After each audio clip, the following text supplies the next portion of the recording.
welcome to Share the Chalk, a basketball webcast designed with the intention to give coaches with all types of experiences a platform to share their knowledge. When I began this webcast, my goal was to bring on individuals who I believe are truly adding value and will continue to add value to the coaching community and the basketball community. Today's discussion, we dive into what it's like to be a GA, what types of roles and responsibilities does a GA have, and how do I get my foot in the door if I'm trying to be a GA at the highest level. So with that, we welcome in Kevin Jewell, graduate assistant at the University of Wisconsin. Kevin, thanks for joining us. How we doing? Jake, thanks for having me, man. It's I feel honored with all those words. It's funny. I always tell people when you're in this industry for so short, it doesn't feel like you've accomplished anything. But I'm thankful for where I've been and what I've been able to do, and hopefully be able to pass on a little bit of that knowledge today. Absolutely. I just want to first start with your journey. I think it's really powerful when you can hear, as someone who's trying to come up in this industry or someone who's trying to just break in, where have people been, where have they came from, how'd they get to where they are. And I just want to start with that, with your journey. Where did you start? Where have you been? And, where are you at now? Yep. So I'm a native of Omaha, Nebraska. And it's funny thinking back. So I was a pretty mediocre high school athlete, played football, basketball, baseball, really was kind of doing it all. And I actually wanted to go to Northwestern to be a football manager.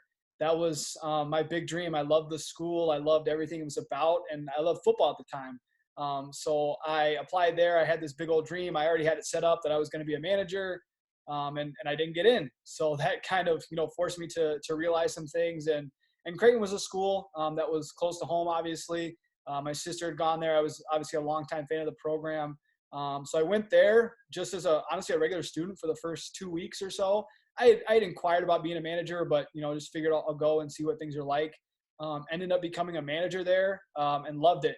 We had a really fun 4 years.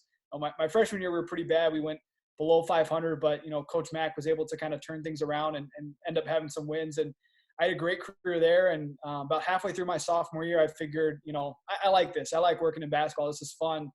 So kind of at that point is where I started to, do all those connections and camps and stuff like that. And eventually knew enough people, had enough contacts to eventually land at the University of Wisconsin.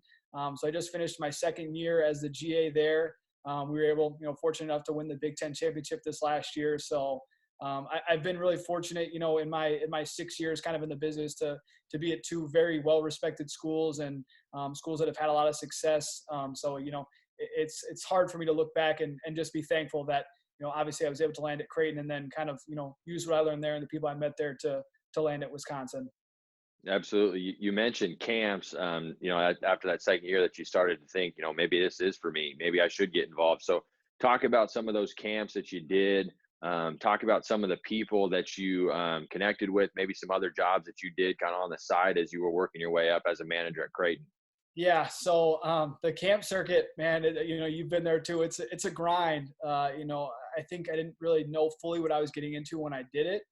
So my first camp, actually, it's funny thinking back, was actually at the University of Wisconsin. I went up there for a one-day advanced camp, and I was on like the crappiest gym, like court 8. I had dudes that, their parents walked up and signed them day of, like they were bad players, but that was the first experience for me. And then, my second camp actually, connection back to you was I flew out to the University of Oregon. My dad knew an assistant out there. So same deal. Like I just went out, no clue what I was doing, how to run a camp and do all that kind of stuff. So at every camp I worked, I ended up working 7 over my 2 summers.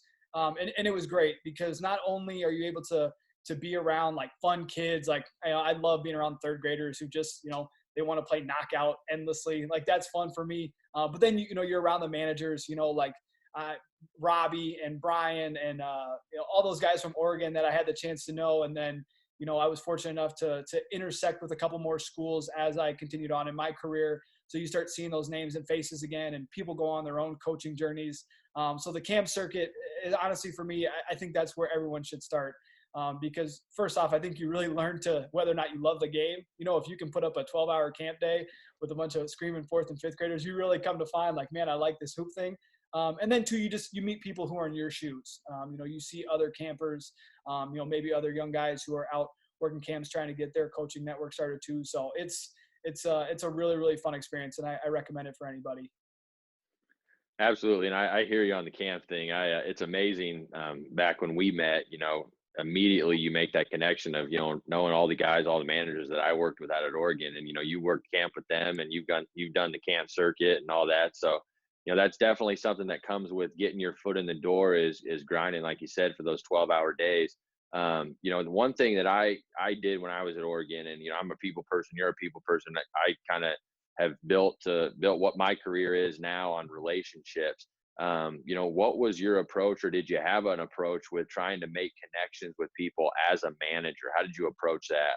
Yeah, thankfully, just how my parents kind of raised me up. I'm a very social guy. I'm an extrovert, probably to the nth degree. So that's honestly what I'm really used to, is being able to go out and shake hands and make connection with people. I think the most important thing is anytime you're going into an unfamiliar environment or a place where you're trying to make connections, is have just a ground or something to go off of. I'm really big with, if I'm gonna do a phone call with somebody, or make an outward connection, like, I'm going to do some research on your background, where you've been, who you've interacted with. So then, as best as I can, if it's possible, I'm going to make a bridge. Hey, you and I know this same person here, or you were at this school and I have a lot of respect for that school and I've worked camp there. Try and find something so they have it to go off of, and they can form that similar connection with you. You know, as you work your way up in this industry, you'll come to find that there's more and more people that want to reach out, want to connect, which is great, and that's what I'm all about.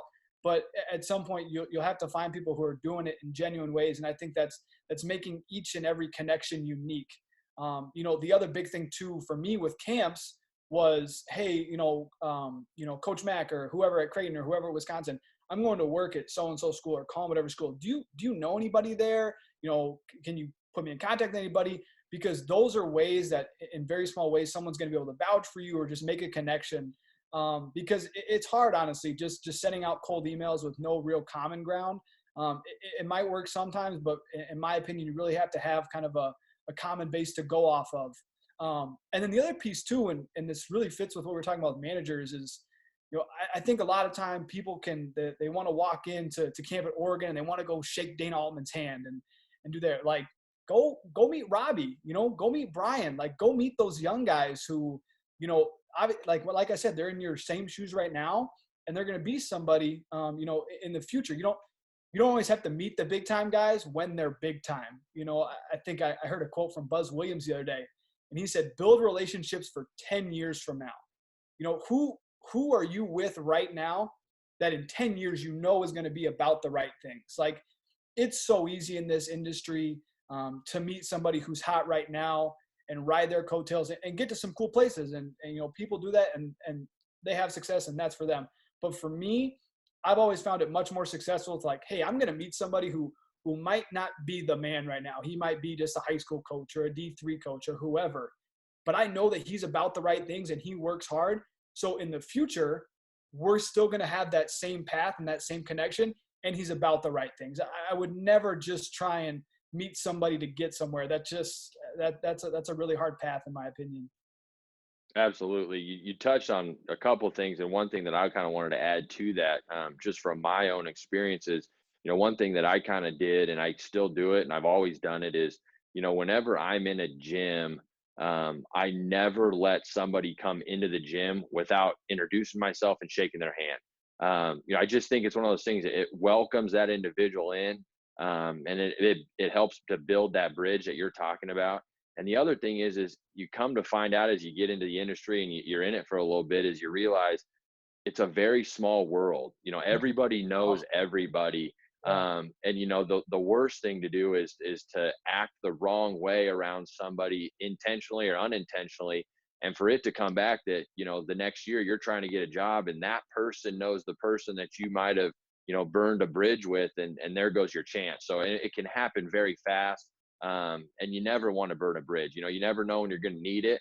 You always want to be building bridges, and you want to do it in an authentic way. And that's something that I think you do a great job of. And it's obvious as to where you've been and where you're headed in this industry. You come Well, up and you talk. I was gonna say, that's what you and I can talk about. That's how you and I connected. Is you were coming to practice every day at Creighton, or a couple times a year, and, oh, hey, it's familiar face, like, Jake, how are you doing? Whatever, keep in touch. And it's funny, the story how I actually found out you were going to Oregon is you were at practice one day. I can't remember. It must have been sometime in the summer. And, we usual come over, man, how's it going? Everything good, whatever. And then, right, you left. And then Jeff Vanderloo, our director of operations, came up to me. He goes, did you hear where your boy's going? He's going to Oregon. And I was like, oh my gosh, like, just like you said, you have to treat everybody, there's that kind of saying, every day is an interview. Every person is an interview too, I've been astounded in my short time in this industry. You will just be absolutely shocked at the person who's going to push you over the edge for a job. You're looking at a school, you're talking to whoever, like that person 4 years ago that you did treat with respect and you treated them right and you gave them the respect that they deserved as a human, as a coach, as a whatever, that's going to be who pushed you over. I can tell this story too. So I was working at Creighton. It was my senior year. We were at the same tournament as Wisconsin down in Kansas City. So they played before us. They played UCLA and they lost. We were the championship game against Baylor. So Wisconsin leaves and I get a random text from a 262 number up in Wisconsin. It's one of their managers and they said, hey, like we left our iPad at the coding table. Can you grab it and send it to us? I'm like, oh yeah, for sure. I'm not doing anything. So I grab the iPad, I get it. We bus back to Omaha that night. And then, that must have been a Tuesday. So Wednesday, I sent it back. I said, hey man, I FedEx overnighted it. I sent him the tracking number. Like I did it like I did anything else, honestly. But then you come and you look 6 months later when I'm applying for that job. And again, when I did that, I was not planning on going for the job in Wisconsin. I didn't know it was going to be a thing, but I was able to look back and say, that guy is going to speak positively about me. Because when I did that, I did it as fast as I could. I told him, oh, don't worry about the payment, man. Like, we'll cover that. Like, overnight, send him the tracking number, all that stuff. You can't slack on anything because you never know when it's going to come back. I've had encounters with coaches and managers, and I'm sorry, if it's one time, I don't mean to say that it's definite, but I'm always a big believer in how if you cheat at small things, you cheat in big things. And I mean, that is, how are you approaching everything in your life? And I think for me, in terms of connections, that's treating everybody with respect and never knowing kind of who's going to be that person for you. No question. And that quote of every day's an interview is something that's always kind of rang true with me. All the way going back to when I was in high school. So that's something that I really value. I'm glad you brought that up. You talked about, and we've talked about you coming up as a manager, you didn't play college basketball. Talk about some of the challenges that you faced with not fitting necessarily the stereotype of, oh, I played high major college basketball or I played low major college basketball, and that's how I got my way in. Mm-hmm. What challenges have you faced along the way with not meeting that I played college basketball stereotype? Yeah, I think for me, the advice that I've always given to people is just right off the bat, right? I have a huge hole in my resume. People are going to look at my thing and they say, wow, this guy was a manager. He was barely a player. Like, we're coaching basketball. That's a huge part of the game, So for me, how I've always approached it is I cannot afford to have any other weak spots in my resume. I don't need you looking at me and saying, oh, he's not a player. And he's not really good at this other thing too. He's not super timely with his work. He doesn't know video. He doesn't know all this other stuff. So for me, honestly, I've approached it as being as absolutely well-rounded as possible, doing all those other things. So no one can say I don't check 2 boxes. I don't check 3 boxes, right? Like my playing career, I would say, obviously it's under my control to an extent, but it's also out of my control, right? I can't go back and make myself a player. My genetics are my genetics. My mom never played a sport in her life. My dad played 1 summer of high school baseball. That's it. So that's what I've been given. So for me, I've always approached it as I've got to develop all those other areas to the best of my ability because they still are under my control. I'm going to know X's and O's as best as I possibly can. Never to the fullest extent, but as best I can. Photoshop, InDesign, all those other things. So no one can say he doesn't check 2 boxes. He just has that one. And even if that one, I think obviously that's something that comes up in interviews and, as you move into assistant coaching roles and you've got to be able to develop guys. I think it's just being comfortable and being upfront. I'm never going to walk in here and say, hey, coach, like I'm going to check 3 positions. I'm going to be able to go dunk on guys, do whatever. Like my ability is my ability. And I'm going to do that to the best of my extent and never try and go beyond that.